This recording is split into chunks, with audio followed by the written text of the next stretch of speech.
이번 교재의 유닛 1부터 4까지는 문장의 기본적인 구성 요소나 형식에 대해서 살펴보도록 하겠습니다. 영어 문장의 기본 형식을 우리가 자주 공부하지만 매번 모호하고 헷갈린다고 느낄 수도 있습니다.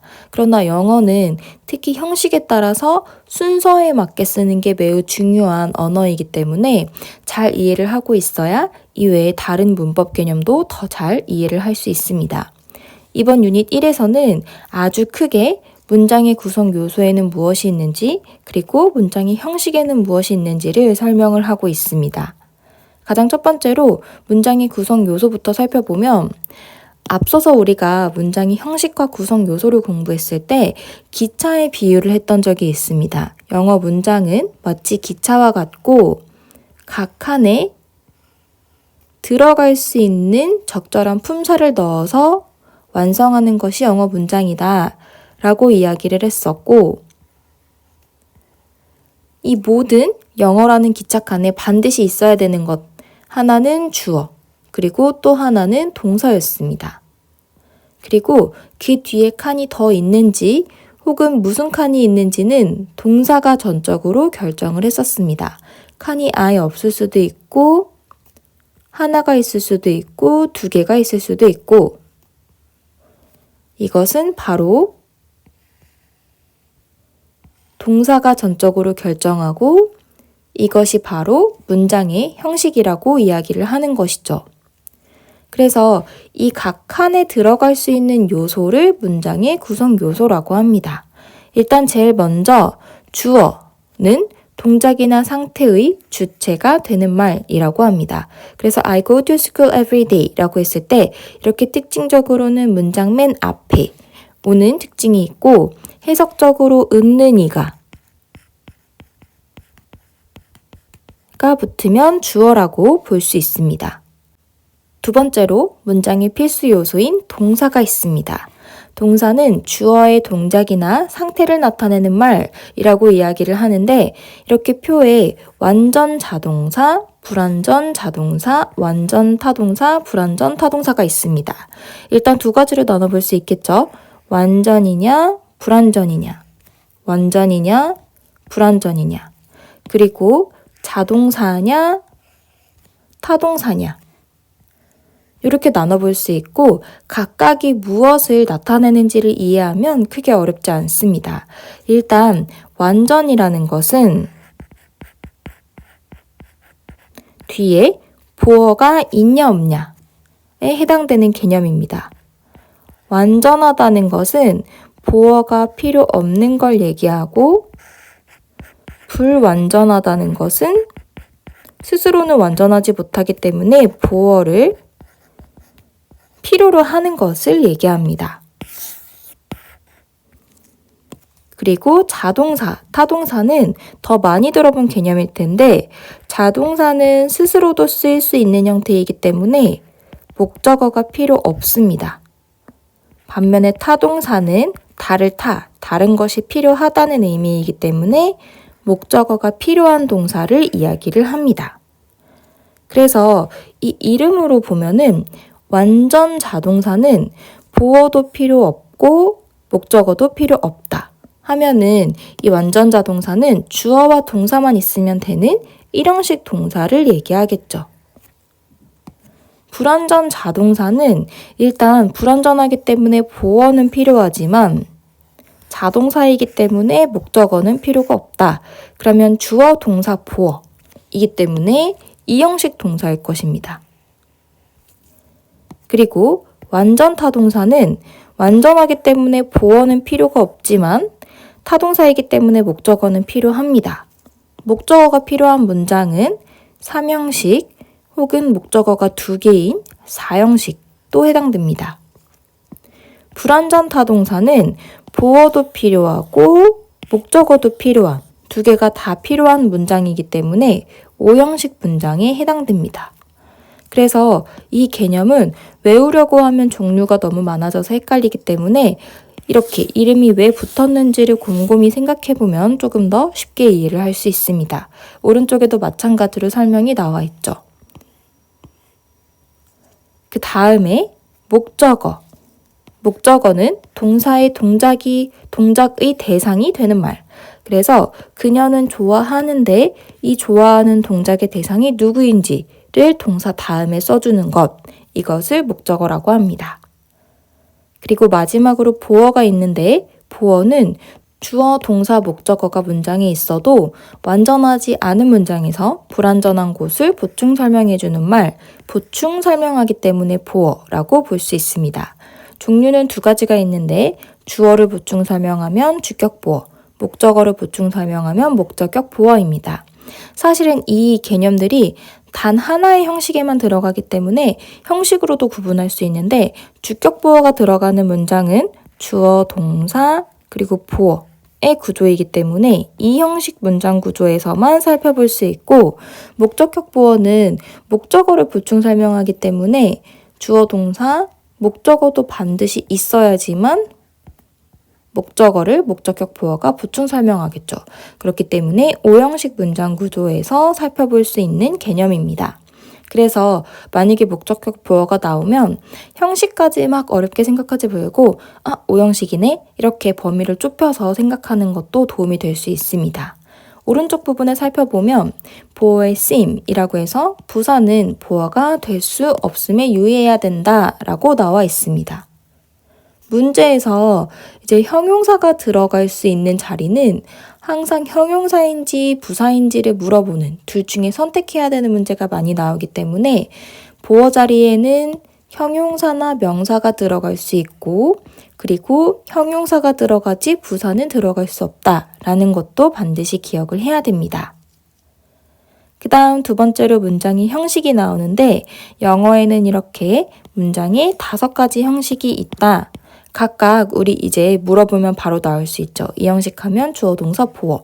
3형식은 주어, 동사, 목적어. 바로 나올 수 있고 우리가 유닛 2부터 형식 하나하나를 조금 더 자세히 살펴볼 것이기 때문에 이 부분은 생략하고 바로 유닛 2로 넘어가 보도록 하겠습니다. 이번에는 가장 먼저 1형식과 2형식에 대해서 살펴보도록 하겠습니다. 일단 1형식 문장은 주어와 동사만으로도 완성되는 문장입니다. 뒤에 아무것도 오지 않죠.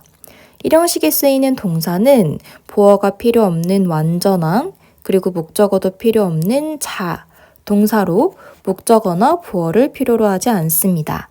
The sun rises 하고 끝나는 거예요. I don't care 하고 끝나는 겁니다. 그런데 우리가 오히려 이제는 복잡하고 긴 문장을 공부를 하다 보니까 이렇게 끝나면 마치 뭔가 빠진 게 있는 것 같은, 내가 틀리게 쓴 것 같은 느낌이 반대로 들 수 있기 때문에 1형식 동사는 1형식 동사 그 자체로 뒤에 아무것도 쓰지 않아도 된다라는 것도 기억을 해야 됩니다.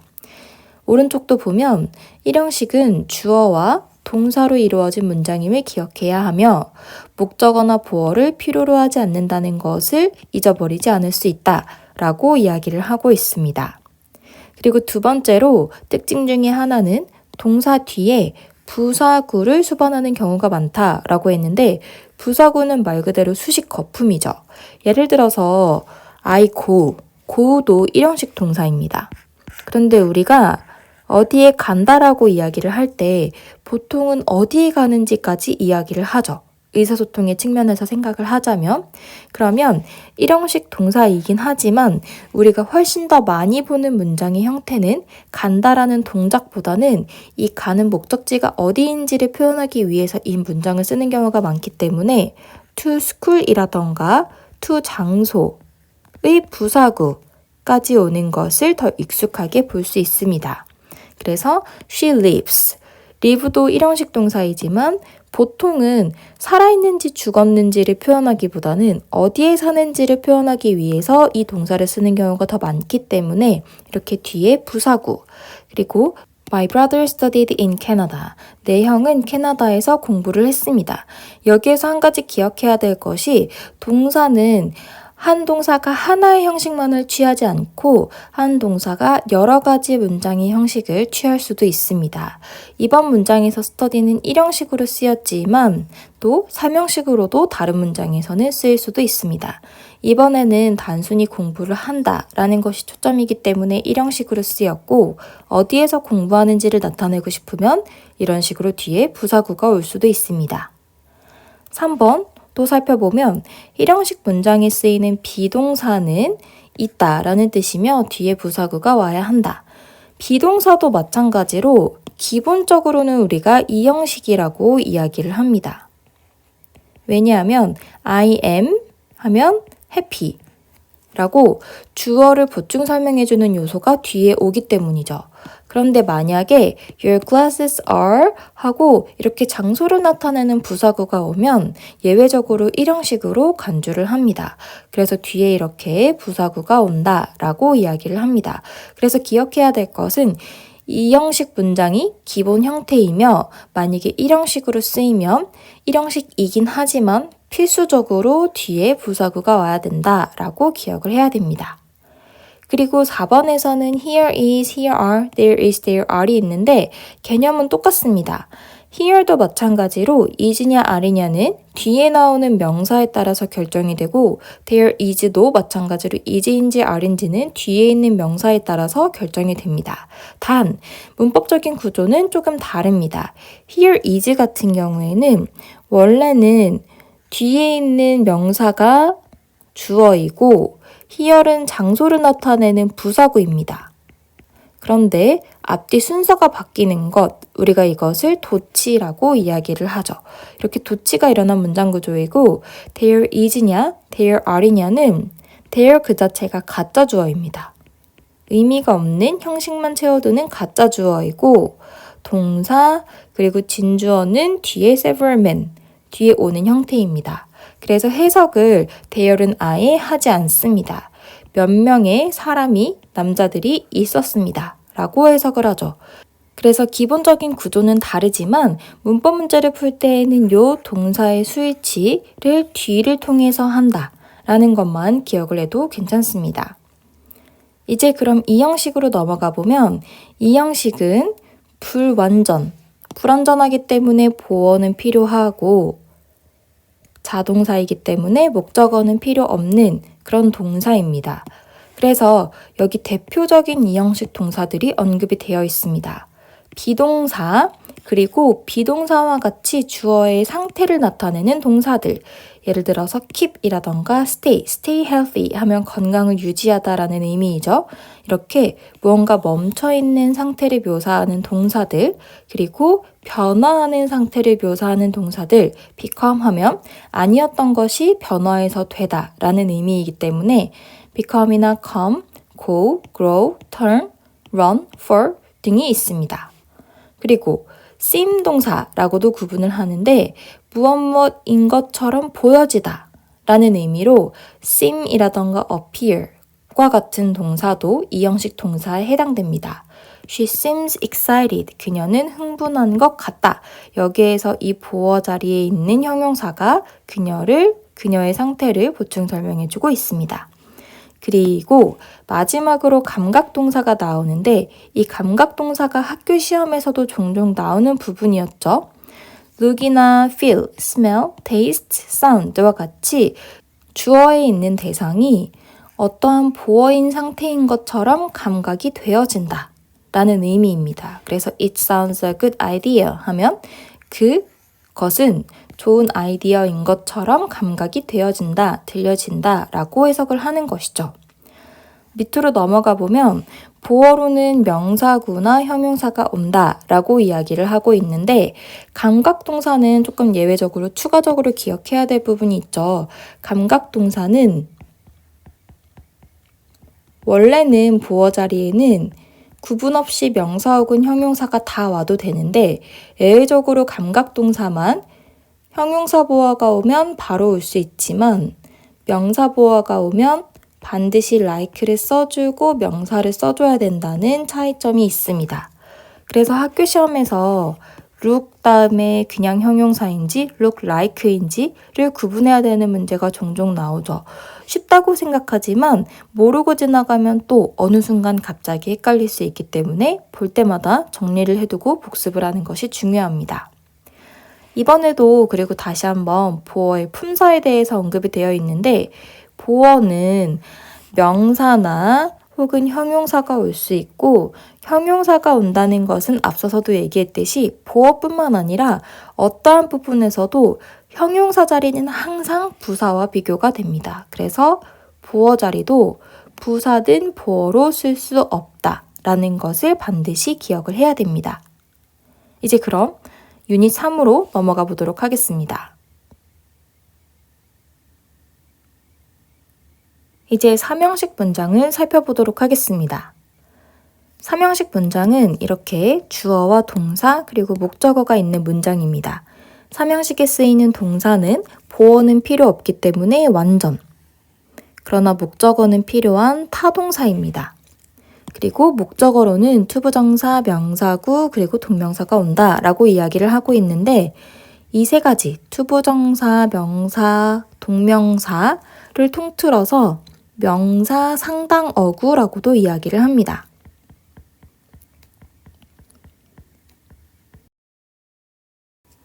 표현이 좀 어려워 보이지만 쉽게 말하면 명사 역할을 하는 어구가 온다라는 것입니다. 투부정사도 투부정사의 명사적 용법으로 쓸 수 있고 그리고 명사 그리고 동명사도 명사화된 것이죠. 그렇기 때문에 목적어는 쉽게 말하면 명사의 자리다 라고만 생각을 해도 괜찮습니다. 그래서 those children have masks. 목적어가 왔습니다. 아이들은 가면을 가지고 있다. He wants to play the guitar. 이번에는 투부정사 형태의 목적어이기 때문에 그는 원하는데 기타를 치는 것을 원합니다. 라고 해석을 할 수 있습니다. 이제 그 다음에 정말 중요한 부분이 나오는데 표에서 자동사로 착각하기 쉬운 타동사라는 내용이 나옵니다. 오른쪽 설명도 한번 읽어보면 전치사를 수반하는 자동사라고 나와 있습니다. 이 표현을 통해서 알 수 있는 것은 자동사는 뒤에 전치사를 수반해야 되는구나 라는 것을 유추할 수 있고 그렇게 해석이 되지만 타동사이기 때문에 뒤에 목적어를 취한다 라고 이야기를 하고 있습니다. 사실 여전히 무슨 말인지 모르겠죠. 무슨 이야기냐면 자동사라고 하면 자동사는 뒤에 목적어를 취하지 않습니다. 그런데 우리가 사람 말이라는 게 한 번에 길게 하는 걸 좋아하죠. 동사 자체는 자동사라서 뒤에 목적어 자리를 내어주지 않지만 그렇지만 뒤에 목적어스러운 요소를 써주고 싶을 때가 있을 거예요. 그러면 자동사의 경우에는 스스로는 목적어 칸을 만들 수 없으니 임의로 전치사가 목적어의 칸을 만들어줘서 그 다음에 목적어가 옵니다. 반면에 타동사는 타동사 자체가 목적어 칸까지 가지고 있는 형태이죠. 그렇기 때문에 오히려 전치사를 쓰면 목적어 칸이 2개가 돼버리기 때문에 이중이 되어서 틀리게 되고 타동사는 반드시 전치사 없이 바로 목적어를 써야 됩니다. 그래서 이 둘을 구분을 해야 되는데 사실 해석적으로는 구분을 하는 것이 거의 불가능합니다. 왜냐하면 우리 언어는 모두 전치사 비슷한 역할을 하는 조사가 있기 때문이죠.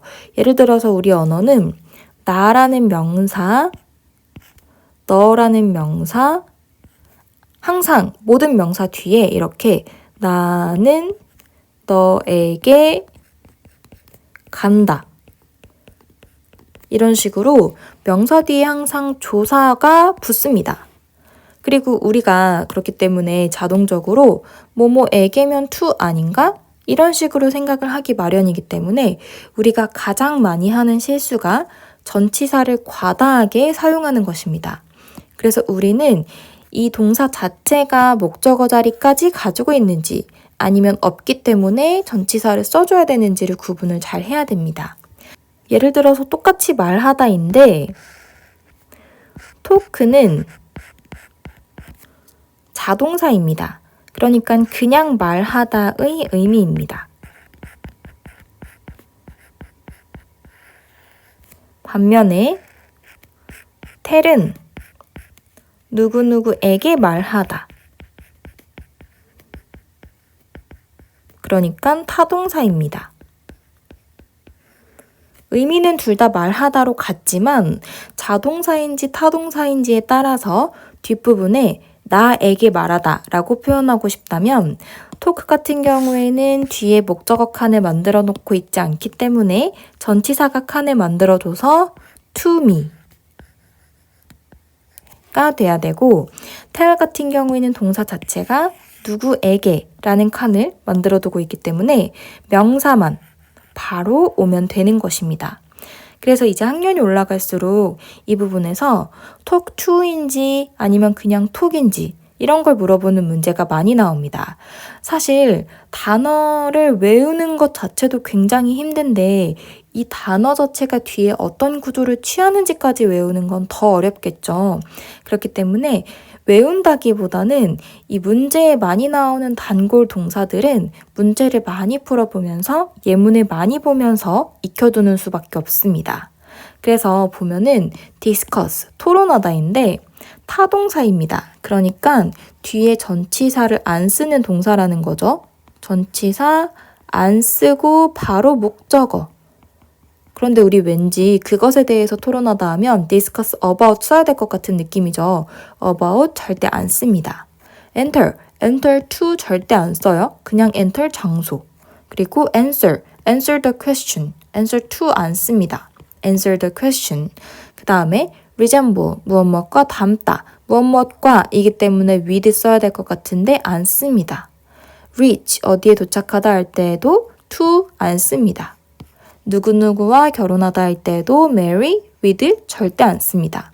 그래서 아예 예시를 기억해 두는 것도 좋은 방법입니다. discuss it, enter the room, answer the question, resemble him 이런 식으로 가장 내가 생각하기에 쉬운 버전의 목적어를 넣어서 목적어와 같이 세트로 익혀두다 보면 나중에는 discuss about it 좀 이상한데 이렇게 느낄 수 있는 것이죠. 그 다음에 전치사구를 수반하는 완전타동사인데 이 경우에는 이렇게 경계가 있습니다. remind A 목적어가 있고 그 다음에 그런데 remind라는 동사의 의미의 특성상 생각나게 하는데 무엇을 생각나게 하는데? 라는 부분이 보통은 더 뒤에 설명이 필요하죠. 그렇기 때문에 remind는 목적어뿐만 아니라 뒤에 전치사 of를 써서 B를 생각나게 하다 라고 표현을 해준다고 합니다. 이 전치사와는 항상 짝꿍으로 기억해야 A의 단위가 길어지고 B의 단위가 길어질 때에도 문장 구조를 조금 더 정확하게 파악할 수 있습니다. 중간에 A가 엄청 길어요.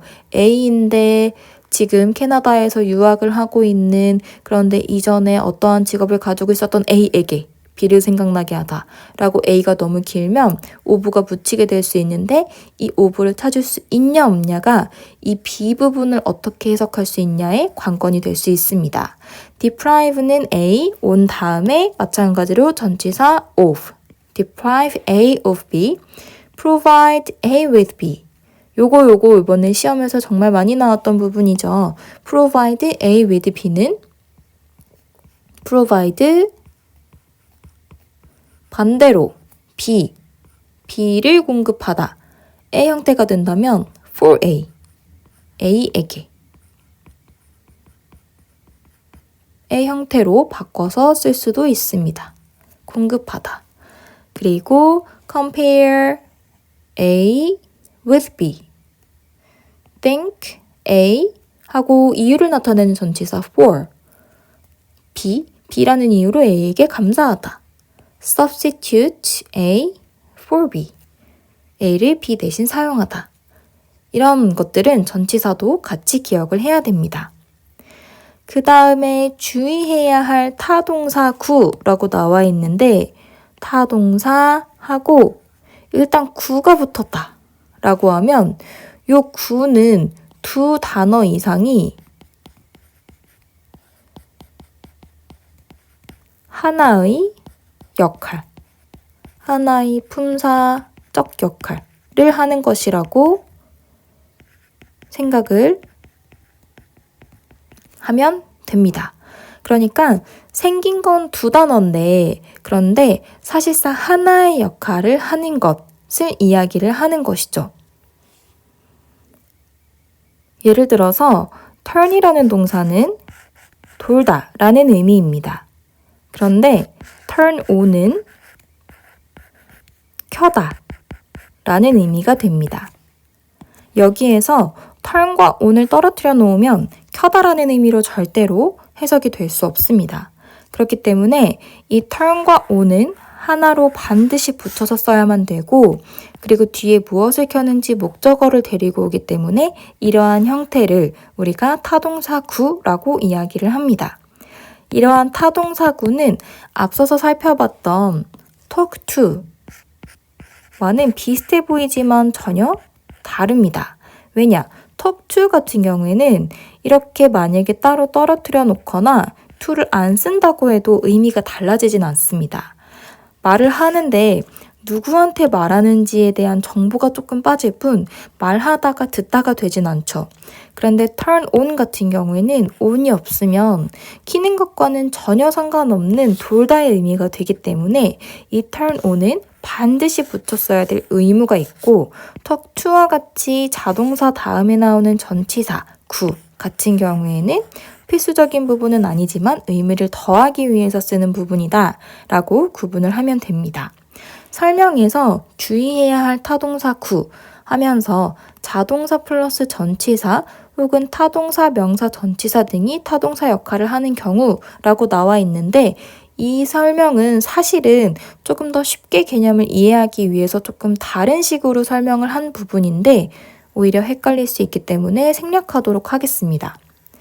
왜냐하면 이런 타동사구에서 두 번째 요소는 전치사처럼 생겼지만 이 둘을 구분하기 위해서 사실은 부사라고 이야기를 합니다. 그래서 이 부분은 신경을 쓰지 않아도 되고 두 개가 반드시 붙여서 써야지만 이 의미를 가지고 있다 정도로 기억을 하면 됩니다. 그 다음에 이제 사형식으로 넘어가면 사형식은 주어 동사 그리고 삼형식과 마찬가지로 목적어가 쓰이는데 이번에는 두 개의 목적어가 쓰이죠. 간접 목적어 그리고 직접 목적어입니다. 간접 목적어가 주로 사람 목적어라고 해서 사람이 먼저 온다, 사물보다 라고 이야기를 하기도 하는데 사실은 사람이라기보다는 누구누구에게라고 해석되는 부분이라고 생각을 하는 것이 더 좋습니다. 왜냐하면 누구누구에게라고 하면 보통 사람 목적어인 경우가 많지만 꼭 사람이 아니어도 뭐 동물에게, 이 도시에게 이런 식으로 아주 간혹 사람이 아닐 수도 있습니다. 그리고 사물 목적어가 무엇무엇을 로 해석이 되죠. 일단 동사의 이름을 보니까 사형식 동사는 수여 동사라고 합니다. 처음 보는 이름이죠. 왜냐면 앞에서는 완전이냐 불완전이냐 그리고 자동사냐 타동사냐로 나눴잖아요. 그 방식대로 사형식 동사의 이름을 생각해 보자면 사형식 동사는 보어가 필요 없어요. 그렇기 때문에 완전하고 목적어는 필요하기 때문에 타동사입니다. 그래서 완전 타동사라고 해도 되기는 하는데 완전 타동사라고 할 때에는 문제가 생길 수 있는 부분이 삼형식 동사도 왜냐하면 목적어의 개수에 따라서 이름을 분류하진 않기 때문에 완전 타동사입니다. 목적어 하나 있는 삼형식도 완전 타동사, 목적어 두 개 있는 사형식도 완전 타동사. 그렇기 때문에 구분을 좀 하기 위해서 사형식 동사는 그 중에서도 수여 동사라고 이야기를 합니다. 이름이 굉장히 직관적이에요. 수여, 이 상장을 수여함이라고 할 때 그 수여입니다. 주다라는 의미인데 우리가 사형식으로 쓰면 의미가 이 사람에게 이 사물을 주다 라는 의미로 조금 더 확장이 되기 때문에 예를 들어서 바이 동사도 사형식으로 쓰면 이 사람에게 이것을 사주다. make도 이 사람에게 이것을 만들어 주다. 주다의 의미가 추가되기 때문에 수여동사라고 합니다. 목적어로 간접 목적어와 직접 목적어를 취한다 라고 이야기를 하고 있고, 그래서 I'll buy you some ice cream. 너에게 아이스크림을 좀 사줄게. 라는 식으로 쓸 수 있죠.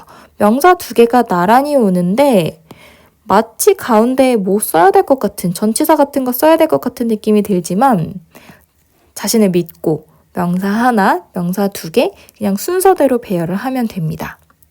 그리고 이제 두 번째로 살펴볼 부분이 조금 더 중요한 부분인데, 4형식 문장을 3형식으로 전환한다 라는 것. 문제에서 다음 문장을 3형식 문장으로 전환하시오 와 같은 문제를 종종 볼 텐데, 쉽게 말하면 이것은 우리가 지금까지 목적어 위치 바꾸기 라고 공부를 했었습니다.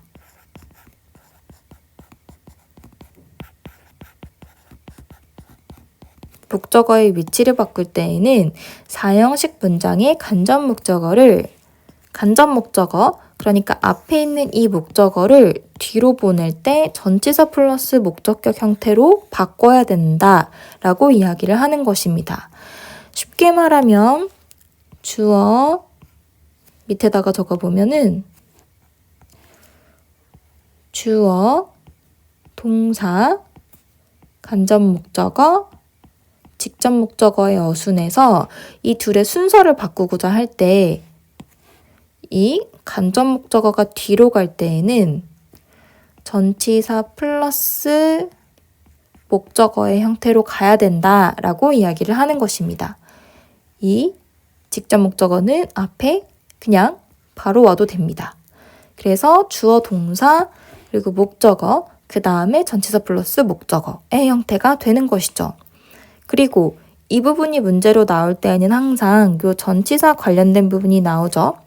이때 쓰는 전치사, 이 전치사 부분은 동사의 종류에 따라서 전치사가 달라진다. 크게는 to, for, of 세 개 중에 골라서 쓰는데 어떤 전치사를 쓰냐는 동사에 따라서 결정이 된다라고 이야기를 합니다. 그래서 전치사 to가 필요한 동사, for이 필요한 동사, of가 필요한 동사로 나뉘어져 있는데 기본적으로 to를 가장 많이 씁니다. 90% 이상 to를 씁니다. 그래서 누구누구에게라고 해석되고 별다른 특징이 없어 보일 때는 사실 to를 쓰면 됩니다. 그런데 그 중에 살짝 예외적으로 for를 쓰는 경우가 있는데 의미적으로 누구누구에게에 플러스 누구누구를 위한다는 느낌이 있을 때, 예를 들어서 말해준다는 것은 단순하게 들은 말을 전할 수도 있고 send도 단순하게 그냥 내가 있는 걸 보낸다라는 의미인데 buy는 내가 직접 내 돈을 내서 사서 그 사람을 위해서 줘야 되죠. 만드는 것도 없는 것을 오로지 그 사람만을 위한 목적으로 만들어야 되죠. 이런 류의 동사들은 for를 씁니다.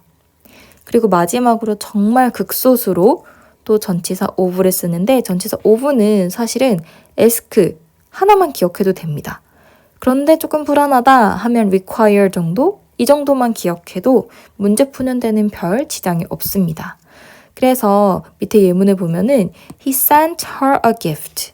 일단 사형식이죠. 사형식이라는 것을 잘 파악을 해야 됩니다.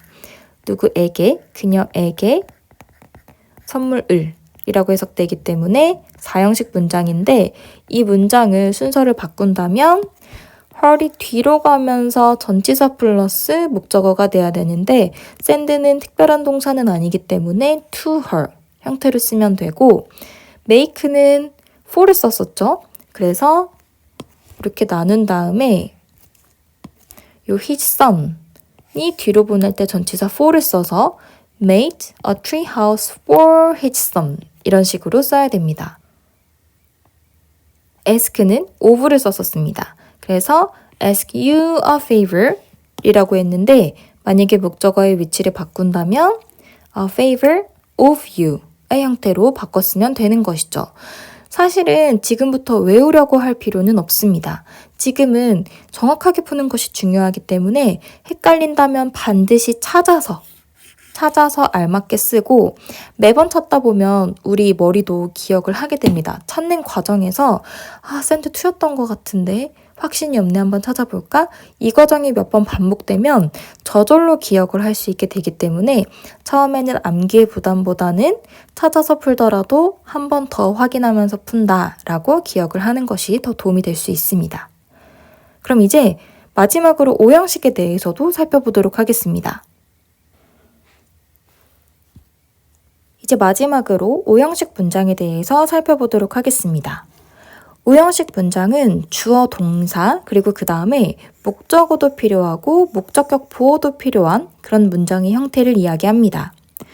보어가 필요하기 때문에 불완전 그리고 목적어가 필요하기 때문에 타 동사라고 이야기를 합니다. 그 다음에 밑에 부분을 한번 쭉 살펴보니까 조금 특이한 점이 있습니다. 어떠한 점이냐면 모든 작은 제목에 목적격 보어가 언급이 되어 있습니다. 목적격 보어로 이러한 형태를 취하는 동사, 목적격 보어로 이러한 형태를 취하는 동사, 목적격 보어, 동사 다 같은 식으로 설명이 되어 있다는 것이죠. 이것을 통해서 우리는 동사가 목적격 보어에 많은 영향을 미친다. 그리고 특히 이 목적격 보어의 형태에 우리가 조금 더 신경을 써야 된다라는 것을 알 수 있습니다. 어떠한 동사에 따라서 어떠한 특정한 목적격 보어의 형태를 취하기 때문에 이러한 형태를 취하는 동사, 이러한 형태를 취하는 동사라고 설명을 하고 있는 것이죠. 그래서 이 오형식 문장은 완전 핵심이 동사, 그리고 이 동사에 어울리는 목적격 보어의 형태라고 볼 수 있습니다. 이제 그러면 다음 부분을 크게 한번 나눠보면 작은 2번까지 일단 나눠서 이 앞부분을 먼저 살펴보도록 하겠습니다. 이 1, 2번에는 목적격 보어로 명사나 형용사를 취하는 동사 혹은 to be가 있는 명사나 형용사를 취하는 동사라고 나와 있는데 여기에 언급된 동사들은 사실은 외우려고 하기보다는 동사의 의미 자체를 생각하면 어쩌면 너무 당연하다고 생각을 할 수 있습니다. 예를 들어서 I named, name 하면 이제 이름을 짓다 라는 의미가 됩니다. 나는 이름을 지었는데 내 딸을 목적격 보어라고 이름을 지었다 라는 문장 구조입니다. 그러면 당연히 목적격 보어 자리에는 무슨 이름인지에 대한 이름이 들어가야겠죠? 그러면 name이라는 동사는 목적격 보어 자리에는 명사 형태인 목적격 보어를 취하겠구나 라고 우리가 감으로 알 수 있는 것입니다. The heater kept us warm. 이 히터는, 이 난방기는 우리를 따뜻하게 해주었다. keep이라는 동사는 목적어를 목적격 보어하게 유지하다.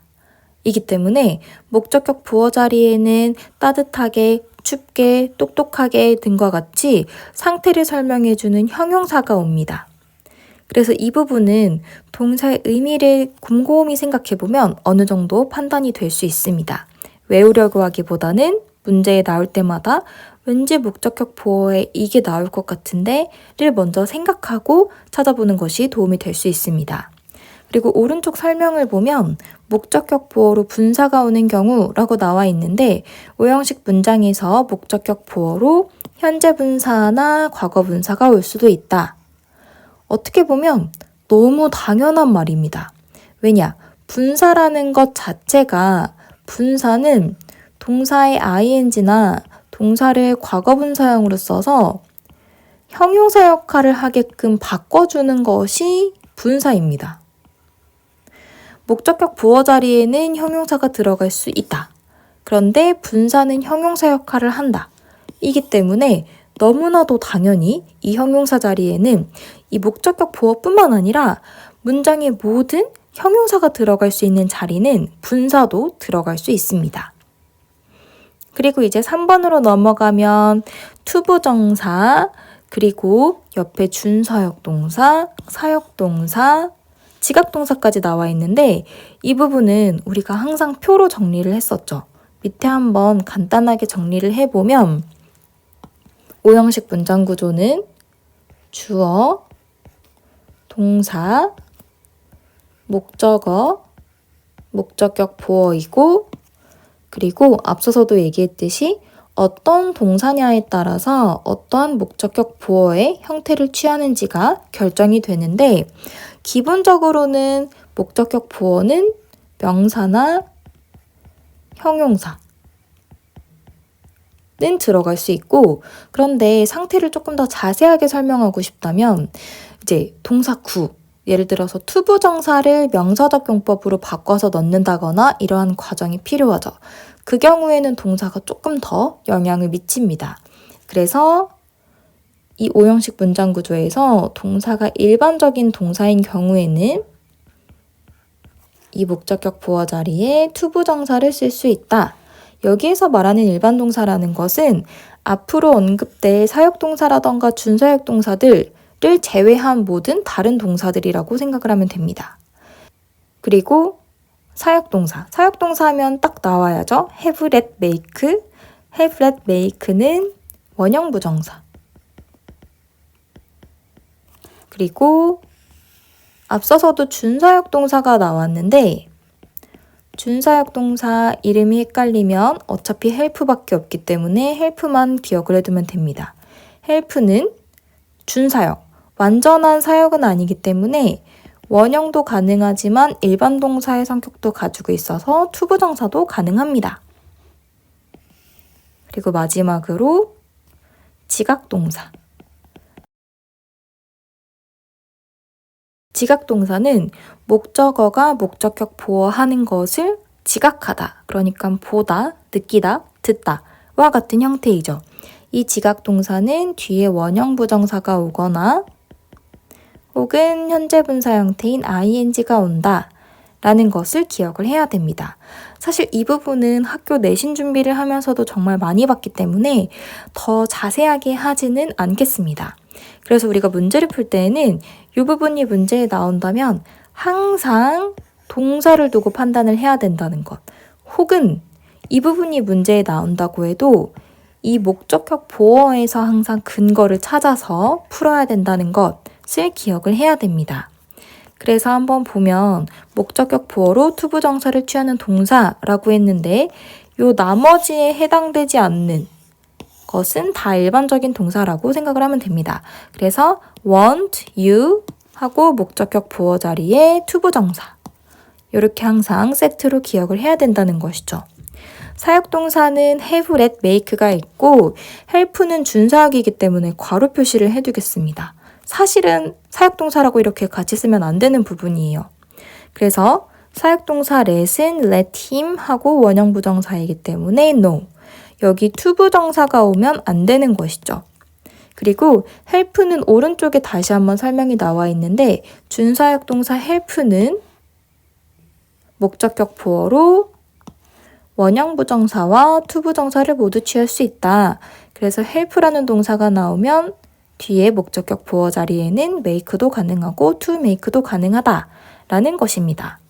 그리고 마지막에 지각동사는 watch라는 동사 딱 보면 지각동사 그렇기 때문에 뒤에 목적어 그 다음에 나오는 목적격 보어는 원형이나 ing 이렇게 판단을 하면 됩니다. 여기에서 정말 마지막으로 마지막 하나만 더 살펴보면 이 부분, 이제 학년이 올라갈수록 이 부분이 문제에 점점 더 많이 나오게 됩니다. 목적격 보어로 과거분사가 쓰일 때 과거분사 목적어와 목적격 보어가 수동의 관계일 때 그러니까 이 목적어가 이 목적격 보어 동작을 능동적으로 하는 것이 아니라 당할 때에는 과거 분사를 목적격 보어로 취한다. 이 개념은 동사의 종류와 상관없이 목적어와 목적격 보어에 해당되는 동작이 수동의 관계일 때에는 PP를 써야 됩니다. 그래서 예를 들어서 동사 파악했어요. 그 다음에 한눈에 보고 want는 일반 동사니까 뒤에 투부정사 와야 되는데 하고 무작정 틀렸다고 판단을 하면 안 됩니다. PP는 한 번 더 의미를 자세히 봐야 됩니다. 나는 원하는데 목적어 그리고 여기서 한 가지 더 주의해야 될 것은 나도 모르게 주어를 기준으로 판단하면 절대 안 된다는 거예요. 목적어를 보충 설명해 주기 때문에 목적어를 항상 기준으로. 그 일이라는 것은 하는 것이 아니라 되어지는 것이죠. 그렇기 때문에 수동의 관계라서 PP, 던이 돼야 되고, 그 다음에 he had his car, had, 사역동사입니다. 그러면 일단은 원형 부정사가 와야 되죠. 그런데 목적어가 차예요. 그리고 차는 고치는 게 아니라 고쳐지는 것이죠. 그렇기 때문에 이번에는 원형 부정사가 아니라 과거분사가 오는 것입니다. 이번에도 주어를 기준으로 생각하면 절대 안 됩니다. 주어를 생각하면 주어가 고쳤다고 생각할 수도 있죠. 주어가 고쳐진다고 생각하진 않겠죠. 그런데 이 목적격 보어 자리는 목적어를 보충 설명해 주기 때문에 차의 입장에서 생각을 해야 된다는 것입니다. 지금까지 이 5가지 문장의 형식에 대해서 살펴봤는데 지금 살펴보면서 느꼈듯이 이 5형식 안에서 투부정사냐, 원형부정사냐, ing냐, 과거분사냐 이런 모든 우리가 생각하기에 중요하다고 생각되는 개념들이 나오기 때문에 이 형식이 여전히 어렵다면 이제는 한 번 더 이해하려고 노력을 하고 반드시 이해를 한 뒤에 넘어가야 됩니다.